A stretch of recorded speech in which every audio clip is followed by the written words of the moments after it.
Hello everyone, मैं Kapil Tripathi quantum classes में आपका स्वागत करता हूं। आज मैं आपको सल्फर के ऑक्सो एसिड्स के बारे में बताऊंगा, जो कि पी ब्लॉक का बहुत ही इंपॉर्टेंट टॉपिक है। इसको आप ध्यान से देखेंगे और ये बोर्ड में इससे कोई ना कोई क्वेश्चन जरूर आएगा और कॉम्पिटिटिव एग्जाम में भी इससे क्वेश्चन आते हैं। तो ऑक्सो एसिड्स बहुत ही इंपॉर्टेंट टॉपिक में रहता है। फास्फोरस के ऑक्सो एसिड्स भी इंपॉर्टेंट रहते हैं, लेकिन इस टर्म में जो है इस बार थोड़ा सा ये पोर्शन डिलीट कर दिया गया है, फास्फोरस के ऑक्सो एसिड। इसलिए सल्फर के ऑक्सो एसिड्स पे आपको कंसंट्रेट बहुत अच्छे से करना होगा, क्योंकि इससे क्वेश्चन बोर्ड में जरूर पूछा जाएगा। तो चलिए स्टार्ट करते हैं सल्फर के ऑक्सो एसिड्स। ऑक्सो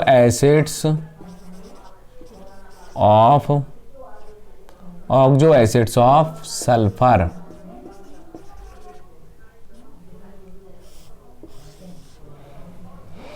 सल्फर के ऑक्सो एसिड्स कौन कौन से हैं? सल्फर के ऑक्सो एसिड्स H2SO3, H2SO4,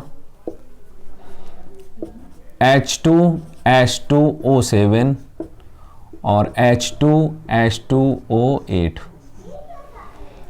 ये सल्फर के जो ऑक्सो एसिड्स हैं हमारे सिलेबस में है। तो इसका नाम क्या है? Sulphurous acid.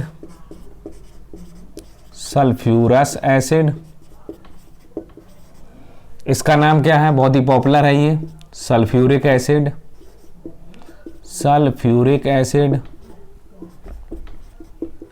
इसका नाम क्या है? Pyro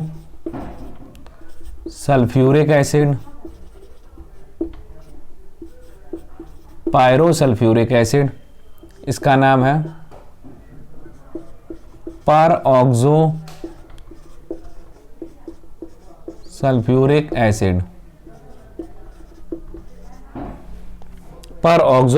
acid. और इसको हम ओलियम भी कहते हैं। ओलियम बहुत इंपॉर्टेंट है, ओलियम।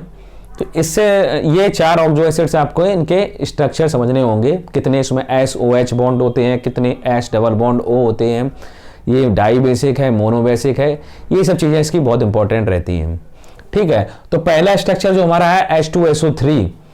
अब इसमें अगर हम H2SO3 का स्ट्रक्चर बनाना चाहें तो इसमें होता क्या है कि जो सल्फर है, सल्फर की अगर हम ऑक्सीडेशन स्टेट पता करें, सल्फर को हमने X मान लिया और H कितनी है 1, तो इनकी ऑक्सीजन स्टेट 1 होती है और 2 एटम है तो इससे मल्टीप्लाई और O की -2 और इंटू 3। तो ये इससे आपको ऑक्सीडेशन स्टेट कितनी निकलेगी? 2 + X - 6 = 0, तो X = 4 आ जाएगा। तो इसकी जो ऑक्सीडेशन स्टेट आएगी वो कौन सी आएगी? इसकी 4 ऑक्सीडेशन स्टेट आएगी। जब सल्फर कितनी ऑक्सीडेशन स्टेट शो कर सकता है? सल्फर 16 ग्रुप का एलिमेंट है ना, तो इसका ये जो है 6 ऑक्सीडेशन स्टेट शो कर सकता है, 4 शो कर सकता है, 2 शो कर सकता है ना। तो यहाँ पर इसकी ऑक्सीजन स्टेट कितनी है? 4 है। यहाँ पर ये ऑक्सो एसिड है तो इसमें सल्फर के कम से कम जो है 2 डबल बॉन्ड बने, क्योंकि ये 4 वैलेंसी शो कर रहा है, तो इसमें कम से कम 1 डबल बॉन्ड आना है। और देखिएगा, और कैसे देखिएगा, सल्फर का एक ये O और जितने H है उतने OH बॉन्ड, जितने H हैं उतने OH बॉन्ड। तो यहां से हमने बना लिया OH, H2 और O, कितने 3 O यूज हो गए। ठीक है, अब आपका H2SO3 हो गया। ठीक है, अब इसका ऑक्सीजन कितना शो कर रहा था? 4 कर रहा था, 4 बॉन्ड बन रहे हैं, 1 2 3 4। ठीक है, लेकिन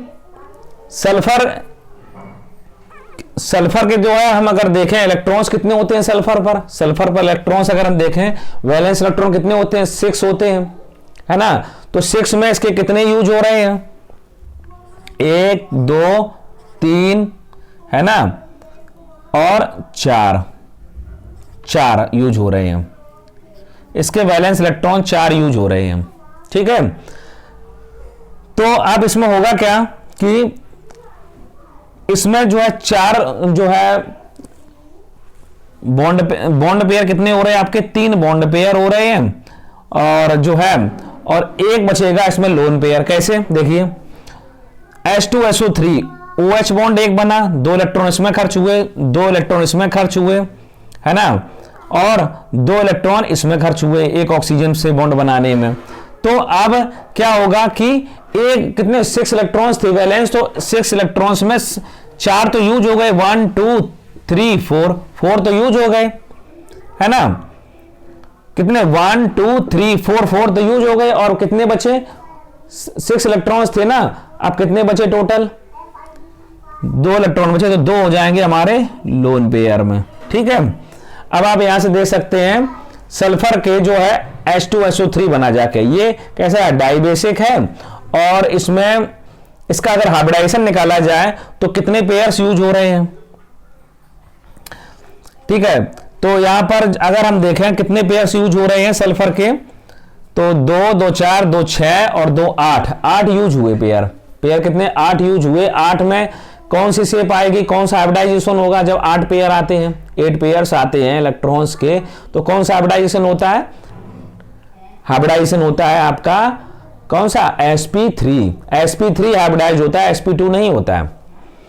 जब सल्फर के अराउंड कितने 8 इलेक्ट्रॉन्स होंगे तो वहां पर हाइब्रिडाइजेशन क्या होगा sp3 हाइब्रिडाइज्ड होगा जाके। और जो है अगर हम यहां से इलेक्ट्रॉन पेयर से निकाल लें तो आप देखिएगा 2 2 4 2 6, ठीक है, अगर हम 2 सल्फर के ये मान लें, 2 यहां पर मान लें, है ना, 2 यहां पर मान लें, 6 और 2 यहां पर, 8 इलेक्ट्रॉन्स जो दिखाई पड़ रहे हैं जो सिग्मा बॉन्ड बनाते हैं, एक सिग्मा बॉन्ड ये, एक सिग्मा ये और एक सिग्मा ये, बाकी क्या बन गया एक लोन पेयर। तो कितने 3 सिग्मा बॉन्ड बन रहे हैं और जो है और एक लोन पेयर अवेलेबल रहेगा। तो यहां पर हाइब्रिडाइजेशन इसका क्या रहेगा sp3 हाइब्रिडाइजेशन रहेगा। ठीक है, समझ में आई बात, ध्यान दीजिए एक बार और ध्यान दीजिएगा, सल्फर के 4 तो ये वैलेंस इलेक्ट्रॉन हो गए और एक ये लोन पेयर हो गया। बैलेंसिस की ऑक्सीजन से कितनी आ रही थी 4 आ रही थी, तो 4 तो बॉन्ड बन गए, 4 बॉन्ड बन गए, 2 2 4 2 6, है ना, 2 2 4 2 6 और आप देख लीजिएगा 2 8, देखो 2 2 4 2 6 और 2 8 8 जो है इलेक्ट्रॉन्स हैं, और ये तो बनेगा आपका क्या पाई बॉन्ड बनेगा। तो सिग्मा बॉन्ड हमारे 3 बन रहे हैं और एक बन रहा है, एक रहेगा लोन पेयर। तो यहां पर जो स्ट्रक्चर रहेगा वो कैसा रहेगा, पिरामिडल स्ट्रक्चर रहेगा, पिरामिडल स्ट्रक्चर रहेगा। आ रही बात समझ में, हाइब्रिडाइजेशन कैसा रहेगा sp3 रहेगा और स्ट्रक्चर कैसा रहेगा पिरामिडल रहेगा। तो सल्फर के आपने समझ लिया होगा कैसे, एक बार और इसको रिवाइज कर लीजिए। 2 मतलब 1 2 3 4 5 6 इलेक्ट्रॉन तो ये सल्फर के हो गए, और 2 ये हो गए हमारे O के इलेक्ट्रॉन, है ना, 2 ये O के हो गए, और यहां पर भी 2 जो है बॉन्ड कितना है, यहां पर जो है सिग्मा बॉन्ड बन रहा है ये, और एक बन रहा है यहां पर पाई बॉन्ड। तो यहां सिग्मा बॉन्ड टोटल कितने बने 3 सिग्मा और 1 पाई मिलके यहां पर आपका जो है 3 सिग्मा यहां पर आ रहे हैं और एक लोन पेयर आ रहा है। तो हाइब्रिडाइजेशन sp3 होगा जाके, और इसका स्ट्रक्चर का नाम होगा पिरामिडल। और ऑक्सो एसिड है तो S डबल बॉन्ड O का होना मस्ट है ना, 4 ऑक्सीडेशन स्टेट शो कर रहा है, तो यहां पर 4 बॉन्ड ही बनेंगे, देख लीजिएगा यहां पर 4 बॉन्ड ही बनेंगे, 1 2 3 और 4 बॉन्ड बन रहे हैं। ठीक है, क्लियर हुआ। अब इसके बाद में आएगा आपका दूसरा ऑक्सो एसिड सल्फ्यूरिक एसिड। तो सल्फ्यूरिक एसिड में भी इनकी शेप सबकी क्या रहेगी, सल्फ्यूरिक एसिड में S का अगर हम ऑक्सीडेशन स्टेट निकालें कितना आएगा +6 आएगा। तो +6 का मतलब कितने 6 बॉन्ड्स बनने चाहिए, 6 बॉन्ड्स बनने चाहिए। लेकिन ऑक्सीजन और सल्फर के बीच में कैसा बॉन्ड रहेगा, जब ऑक्सीजन और सल्फर जुड़ेगा तो वहां पर डबल बॉन्ड रहेगा। जब सल्फर से OH जुड़ेगा तब वहां पर, जब सल्फर से OH जुड़ेगा तब वहां पर कैसा बॉन्ड बनेगा जाके, तब वहां सिग्मा बॉन्ड बनेगा जाके। तो यहां ध्यान दीजिएगा S double bond O S OH OH इस तरीके से बन सकता है। या फिर आपको टेट्राहेड्रल इस तरह कुछ रखना है तो इसके ये रख सकते हो, इस तरीके से रख सकते हो आप, सल्फर और यहां पर OH और यहां पर OH, इस तरीके से रख सकते हो। ठीक है, वो एक ही बात है, टेट्राहेड्रल स्ट्रक्चर बन रहा है। और सल्फर की ऑक्सीजन स्टेट यहाँ कितनी शो हुई थी, कितनी शो हुई थी, यहाँ पर 6 शो हुई थी, 6 शो करेगा। यहाँ पर कितना कर रहा था, +4 कर रहा था। यहाँ कितना शो कर रहा है, तो 6 बॉन्ड्स बन रहे हैं। ठीक है, अब इसमें आप देखिएगा सिग्मा बॉन्ड कितने बनेंगे, 1 2 3 और 4। सल्फर के अराउंड कितने सिग्मा बॉन्ड बन रहे हैं, सल्फर कितने सिग्मा बॉन्ड बना रहा है, 1 2 3 4। तो स्ट्रक्चर इसका कैसा होगा, टेट्राहेड्रल। 4 पेयर का मतलब हाइब्रिडाइजेशन कैसा हुआ जाके, sp3। और ये बनेंगे पाई बॉन्ड्स, ये बनेंगे पाई बॉन्ड्स। तो sp3 हाइब्रिडाइजेशन हो जाएगा और टेट्राहेड्रल स्ट्रक्चर बनेगा जाके। तो सल्फर कितने सिग्मा बॉन्ड बना रहा है, 1 2 3 4। 4 सिग्मा का मतलब sp3 हाइब्रिडाइजेशन। ठीक है, तो इस तरीके से टेट्राहेड्रल शेप आएगी, इस sp3 में टेट्राहेड्रल शेप रहती है। और ऑक्सीजन क्या है यहाँ पर, सल्फर और ऑक्सीजन बॉन्ड जो होंगे वो 2 यहाँ पर क्वेश्चन आ सकता है पेपर में कि सल्फर और ऑक्सीजन बॉन्ड कितने रहेंगे H2SO4 में, तो कितने रहेंगे, सल्फर और ऑक्सीजन डबल बॉन्ड कितने रहेंगे, 2 रहेंगे। सल्फर और ऑक्सीजन डबल बॉन्ड कितने रहेंगे, 2 रहेंगे। और SOH बॉन्ड कितने रहेंगे, S और OH बॉन्ड कितने रहेंगे, 2 रहेंगे। मतलब ये कैसा है, ये डाई बेसिक एसिड है, क्योंकि इसके पास में 2 OH हैं, तो ये डाई बेसिक एसिड है। ये भी आपका डाई बेसिक एसिड था। यहां पर सल्फर 4 ऑक्सीजन स्टेट शो कर रहा था, यहां पर कितना कर रहा है, 6 शो कर रहा है। तो ये आपको समझ में आ गया होगा, बहुत इंपॉर्टेंट रहेगा। सल्फ्यूरिक एसिड, सल्फ्यूरस एसिड, इसका पिरामिडल स्ट्रक्चर इसका कैसा रहेगा, टेट्राहेड्रल रहेगा, टेट्राहेड्रल स्ट्रक्चर, टेट्राहेड्रल शेप रहेगी। ठीक है, तो इस तरीके से टेट्राहेड्रल शेप रहेगी, लेकिन जो है 2 पाई बॉन्ड भी बनेंगे S और O के बीच में। ठीक, इसके बाद में आपका आता है, ये जो है आपको समझ में आ गए हो, स्क्रीनशॉट ले सकते हैं आप। इसके बाद में 2 ऑक्सो एसिड्स और उनको और बताएंगे इनके बारे में। ठीक है, चलिए अब दोनों जो बचे हुए ऑक्सो एसिड्स हैं उनको भी बताते हैं आपको। H2H2O7, H2H2O7 ये आपको बता रहे हैं। इसमें आपको ध्यान देना है, इसको हम क्या कहते हैं, ओलियम कहते हैं। ओलियम भी इसका नाम है। ये मिक्सचर होता है H2SO4 plus H2SO4 plus SO3 का मिक्सचर होता है। ये भी क्वेश्चन बन सकता है कि जो पायरोसल्फ्यूरिक एसिड है या ओलियम है, ये किसका, इसमें क्या क्या अवेलेबल होता है, 2 तरीके की चीजें होती हैं, सल्फ्यूरिक एसिड और SO3 का मिक्सचर होता है। इसको अगर हम ऐड करें तो H2H2O7 आएगा। इसको हम ओलियम और पायरोसल्फ्यूरिक एसिड कहते हैं। अब इसमें क्या रहेगा, इसको सिंपल करने के लिए क्या करते हैं, पूरे को 2 से डिवाइड कर देते हैं। इसको O6 लिख लेते हैं और O लिख लेते हैं। तो अगर हम इसको 2 से डिवाइड करें तो ये कितना आ जाएगा, HSO3 आ जाएगा, HSO3O ऐसा बनना। और सल्फर सब में कैसा शेप कैसी रहती है, टेट्राहेड्रल शेप रहती है, टेट्राहेड्रल शेप रहती है। ठीक है, तो टेट्राहेड्रल शेप में आपको बनाना है सल्फर को। और OH बॉन्ड कितने रहेंगे, एक सल्फर कितना OH बॉन्ड बनाएगा, एक OH बनाएगा। एक सल्फर यहां कैसे बनाएगा, एक OH बॉन्ड बनाएगा। ठीक है, तो इस तरीके से देखो बनाना होगा, देखिए ध्यान रखिएगा। अब सल्फर का बनाते हैं, सल्फर ऑक्सो एसिड है तो double bond O, oxo acid है तो double bond O। 6 valency show करेगा, आप निकाल सकते हैं, इसमें चेक कर सकते हैं। अभी आपको चेक करा देते हैं। OH और OH, ठीक है, लेकिन अब यहां पर ये डबल बॉन्ड नहीं रहेगा, यहां ये कैसा हो जाएगा, सिंगल बॉन्ड, क्योंकि बीच में O जुड़ा हुआ, HSO3 और HSO3 2 बनाएंगे। अब यहां से भी हम HSO3 बना लेंगे।